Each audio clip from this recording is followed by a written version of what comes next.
We started a little thing with Nehemiah. Well, it's not a little thing, it's pretty amazing actually. As we listen, you recall when we read the first chapter, in the first section of that book that he has that's called The Memoirs of Nehemiah. Remember, he was serving before the pagan king, asked about Jerusalem, and when he heard the devastating place that it was in, he began to pray and seek God on behalf of the city. You'll notice as we read that section of scripture, and if you want to look there later today in Nehemiah chapter 1, that he makes mention that it was in the autumn, which is the month Kislev in the Hebrew calendar, which falls in November, December of our calendar.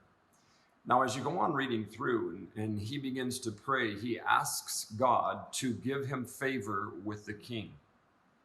So Nehemiah is saying, Lord, open a door for me to be able to speak to the king on behalf of the city. Now, I want to read something in chapter 2 at the beginning of that section. It's just the first verse. Listen to what it says. It says, early the following spring in the month Nisan. Now, Nisan would fall in our March, April. So we're talking between 4 to 6 months of time frame that we're talking. Early in the following spring, in the month Nisan, during the 20th year of King Artaxerxes' reign, I was serving the king his wine, and I'd never before appeared sad in his presence.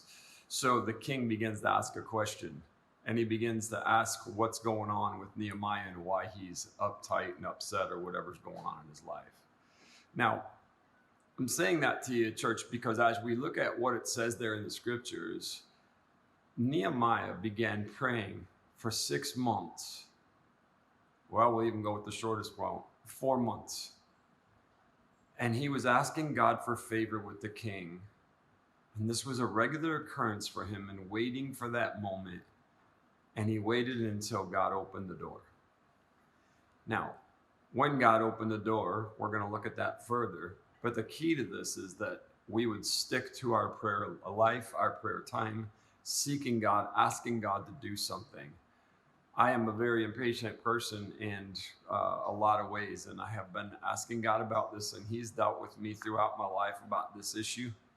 But I want to tell you that God is definitely asking us to persevere in our prayers, believe him, and wait on him. Sometimes we try and force God's hand, and we force the hand of others by not waiting for when God opens that door. God will open a door, but let's wait on him. But let's also be persistent in our prayer. Be a persistent praying church, trusting God to open the door in his time. Let's do it. God bless you today.